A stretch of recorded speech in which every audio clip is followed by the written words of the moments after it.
Okay guys,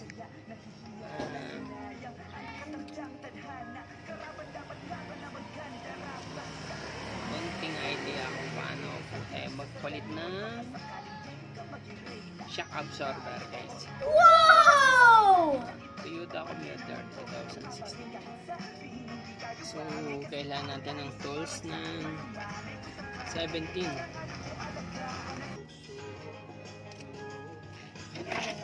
Ayan, dapat tanggalin natin itong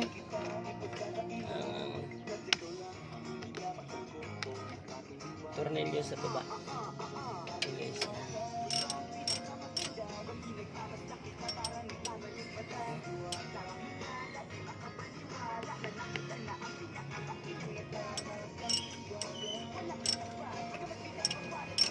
Ayan. Kailangan may heavy duty na socket guys.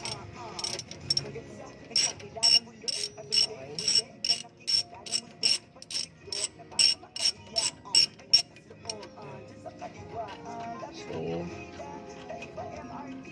once natanggal mo na ito, maluluwagan. Okay?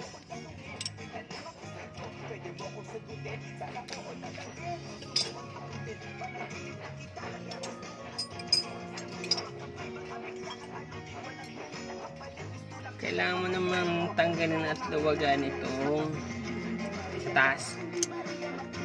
Yung nut 14. Tapos number 6. Ito yung pangontra niya. Okay. So, paluwag. Ganyan.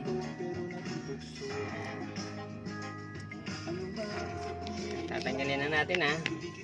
Okay.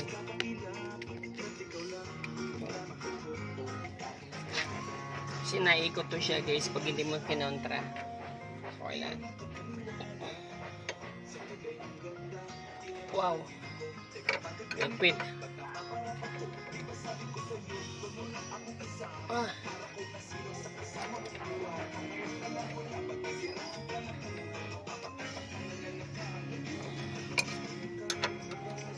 Ligpit siya, ligpit. Kaya kailangan natin kuhan. Kailangan natin ng malaki. Pag hindi kaya ng maliit guys, kaya natin malaki.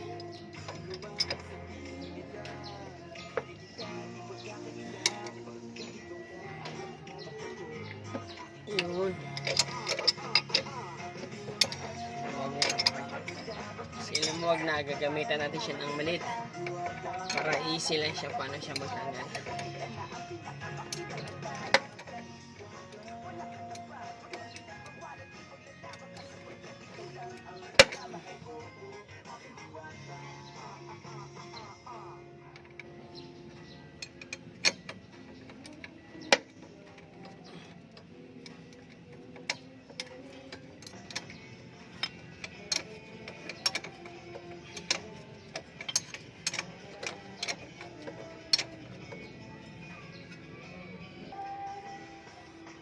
Okay, dahil tanggal na siya guys. Yan.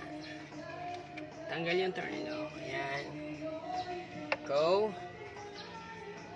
Tapos tanggalin mo.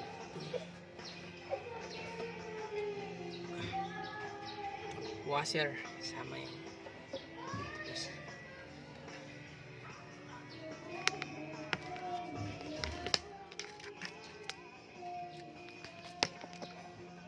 Ayan na. Tanggalin natin ang tornilyo sa baba. Okay. Ayan siya. So, ganda mo lang siyang ibaba. O, diba? Napaka-easy lang guys paano magtanggal ng shock absorber sa harap. So, next natin yan mamaya ang pagkakabit. Okay. Abang-abang mo na lang guys ha. Okay. So ngayon guys, kailangan naman natin kabit yung shock. May 4 na spacer. Saan nakatali yan siya. Huwag nyo muna tanggalin itong tali bago nyo ikabit kasi mahirapan kayo. So, kasi wala siyang spacer sa baba, wala po siyang bushing, rubber bushing, lalagyan muna natin.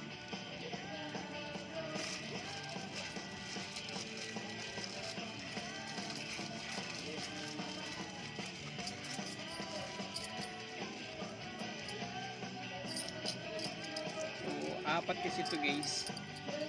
Kaya kailangan natin yung medyo makapal sa ilalim. Tapos cover lang itong medyo manipis.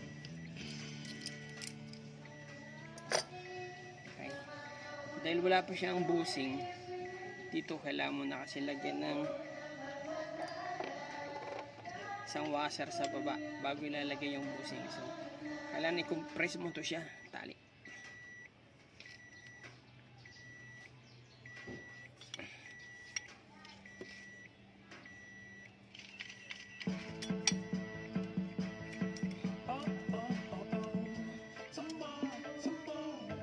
Press mo siya.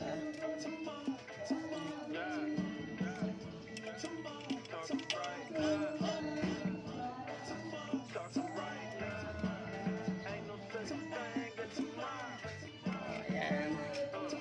Press mo siya, tapos ilalagay mo itong busing ulit sa ilalim. Balik mo itong tali, huwag mo tatanggalin. Para hindi ka mahirapan magtanggal mamaya, okay?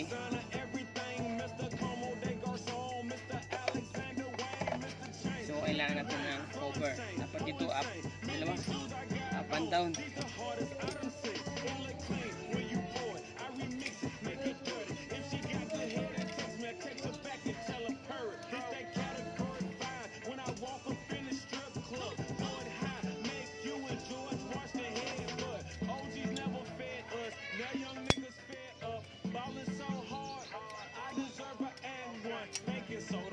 And I'm getting it, ain't I? Obviously, you a bitch, you a hoe. That's just my philosophy. And I'm known to Tapos balik mo ulit itong tali. Okay? Saan mo siya ilalagay doon ulit sa baba. Panoorin mga guys ha. Okay. Unahin mo ikabit ito sa ilalim.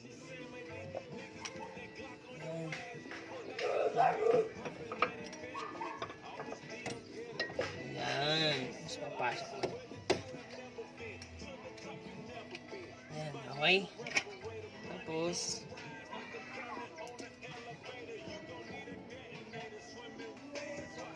ayan. Kasi hindi mo siya tinanggal yung tali, kaya di siya mahirap siya, di mo tinanggal. Easy lang siyang ibalik yung tornilyo. Okay, lagay mo muna yung tornilyo sa ilalim.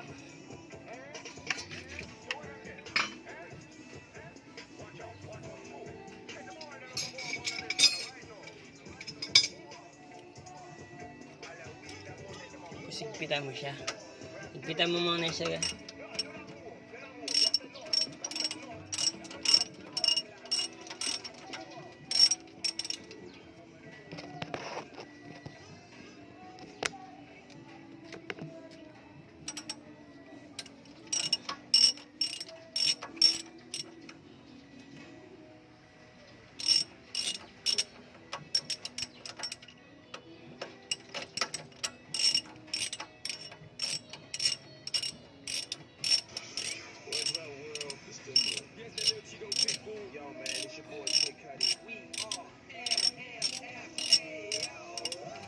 Yan.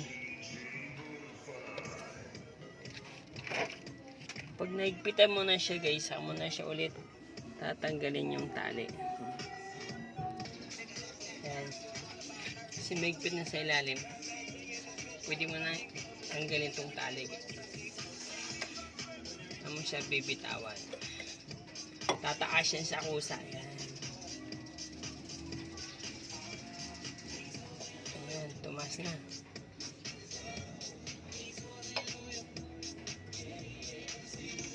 Yun guys, okay. Ayan, nakita mo, nandun na siya sa taas. Dito na siya, oh. Ayan, oh. Pero yung tali mo, mamaya mo natatanggalin to. Ayan. Kasi na ilagay na natin ito ng easy lang, okay.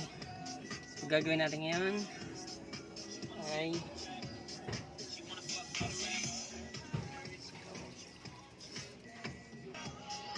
lalagyan natin itong spacer. Tapos natin lalagyan ng rubber bushing. Tapos natin lagay ng spacer ulit.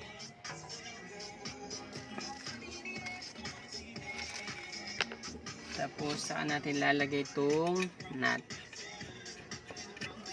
O yan guys, napaka easy lang. Tapos saka natin siya hihigpitan. Higpitan siya ng 14 na tolls. Yan. Kasi iikot niya. Kailangan mo may pangontra. Itong maliit. Okay?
Mahigpit na siya guys. Okay. So is done. Ganyan lang kasimple guys. Saka mo ito puputulin mo tali. O ayan. Putol. So ayan na guys. Okay. Yan po yung diskarte natin para paano magkabit ng shock absorber sa harapan. So magkano na sisave mo dito guys? 1,300. Hindi mo na kailangan pumunta sa shop, hindi mo na kailangan pumunta sa mekaniko.